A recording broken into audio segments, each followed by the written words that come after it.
The next morning, Emma called the broker before 9. She said yes, not to the lease yet, but to the property. By 11, she was back in the room with a tape measure, a notebook, and a list of questions Murray had told her not to leave without answering. The broker had brought the draft heads of terms. Emma had brought Luca, and that changed the room immediately. Luca walked past the dining room without stopping, opened the kitchen door, measured the main wall, then the distance between the extraction line and the old refrigeration, then the space where two people would have to pass each other during service. Emma watched him move through a room she had already imagined finished. He was imagining it unfinished, which was useful and also irritating. The architect arrived 20 minutes later. Her name was Anika, and she had worked on restaurants before, which Emma had insisted on. Annika stood in the middle of the dining room and asked how many seats they wanted. Emma said 44. Luca from the kitchen said 40. Emma looked toward him. He said the difference was about 1.5 meters. Annika asked where, and Luca showed her. If the back wall of the dining room came forward, the kitchen could gain a proper cold bench, more preparation surface, and a narrow run of dry storage. It would cost 2 tables, maybe 3, depending on the banquette. Emma walked to the place where the new wall would land and looked from there to the front window. The room changed, not dramatically, and that was the problem. A small movement on a drawing could become a large movement in the room. The first tables would sit closer to the entrance, the center line would narrow, and the distance between the bar and the nearest chairs would disappear. Emma had spent years watching restaurants add one more table, then one more. Each addition made sense on paper, until one evening, the room stopped breathing. She told Annika she did not want to move the wall. Luca asked where the storage would go. Emma said they would find it. He looked at the kitchen again, then said all right. It was not agreement, and not yet disagreement either, just a decision placed somewhere between them. The lease negotiation took 3 days, with less drama than Emma expected. The landlord wanted certainty. Emma wanted time. The first offer included 8 rent-free weeks. Murray told her to ask for 16. The landlord offered 10, and Emma got 12. 12 weeks sounded generous when the restaurant was still an empty room. The contractor's early program said they could open in 10. Murray asked what happened if they could not. Emma said they would have 2 weeks, and Murray said that was not what she had asked. There were other clauses. Alterations required written consent. The existing extraction could remain, but any upgrade was Luna's responsibility. And at the end of the lease, the landlord could require certain works to be restored. Emma read that sentence twice. The broker called it standard. Mireille called it a future invoice with no date on it. Emma asked for the restoration obligation to be narrowed. The landlord agreed to part of it, but not all. Nobody told Emma to walk away, which made the decision harder, not easier. Every term was survivable. Every compromise had an explanation, and nothing looked like the thing that would one day matter most. While the lawyers worked, Annika drew. The first plan arrived as a PDF, and Emma opened it on her laptop at home after midnight. 44 seats, a 6-seat banquette along the left wall, the bar where she wanted it, and a clear view from the entrance. The kitchen was almost exactly the kitchen they had seen, small. Annika had found 12 centimeters beside the structural wall and a shallow cupboard near the back corridor. She had not found another room. The next morning, Sophia came to see the property. Emma had known Sophia for years. They had worked the same dining room twice, at different times, and trusted each other's judgment enough to disagree quickly. Emma had not offered her the general manager job, and Sophia had not asked for it. Not yet.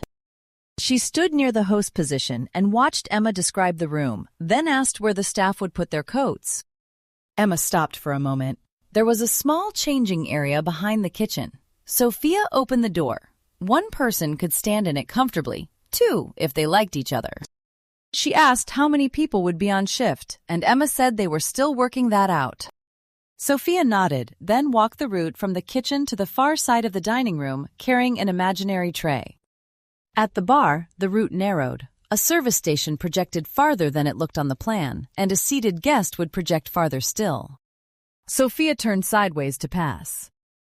She did not say it would not work. She asked whether the station had to be there.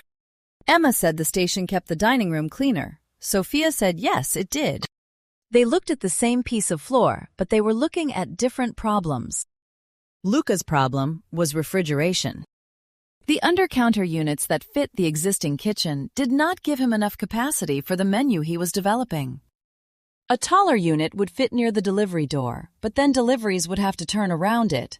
A second unit could go where Annika had drawn dry storage, but then dry storage moved into the corridor. Annika redrew the plan again and again. Each version solved something, and each version displaced something else. On the fourth version, the kitchen gained enough refrigeration, the staff changing area lost half its depth, the service station moved 11 centimeters, and the banquette stayed. So did the 44 seats. Emma liked the drawing. Luca said he could make the kitchen work. Sophia asked whether anyone had tried carrying a full tray through the pinch point. Emma said they would test it when the furniture arrived. Sophia looked at the dimensions, then said fine. Emma heard no objection. What Sophia meant was that the objection could wait. A week after Emma first said yes to the property, the final lease arrived. Daniel met her at the restaurant, read the signature page standing up, then asked if she was sure. Emma said no. Daniel smiled and said good. He would have worried if she were.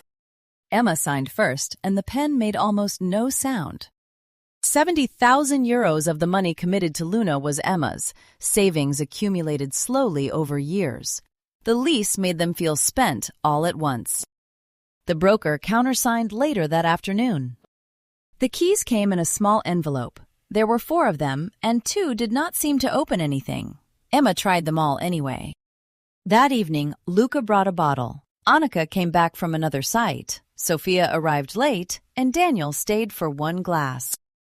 They drank from mismatched glasses left by the previous tenant because the real glassware did not exist yet. There was no furniture, no menu, no staff, no reservations. But there was a lease. For the first time, Luna had an address. Emma stood near the front window with a glass in her hand. The room felt different. It was not a possibility anymore. It was hers to make work. She looked toward the back. Through the open kitchen door, she could see Luca and Annika leaning over the latest plan, with Sophia standing beside them. Luca pointed at the cold storage, Sophia pointed at the corridor, and Annika moved her pencil between them. Emma watched from the dining room. Then Luca looked up and asked whether Emma wanted to come see. She said in a minute. She was looking at the tables, not real tables yet, still only the positions marked on the plan. 44 seats. The number felt like a promise. The following morning, Mireille sent an email with the subject line, Updated Construction Budget. Emma opened it while standing at her kitchen counter. The first estimate had been based on the viewing. The new one included the site survey, electrical work, plumbing, ventilation adjustments, joinery, the refrigeration change, the revised service station, and professional fees. These were not things that had become more expensive. They were things that had simply become visible. The total was 58,000 euros above the number Emma had been using. She called Mireille. Mireille did not say the project was impossible, and she did not ask whether Emma still loved the room. She asked which number Emma was using for contingency. Emma scrolled to the bottom of the budget. There was a line called contingency, with a number beside it. It was technically a contingency, but it was not a meaningful one.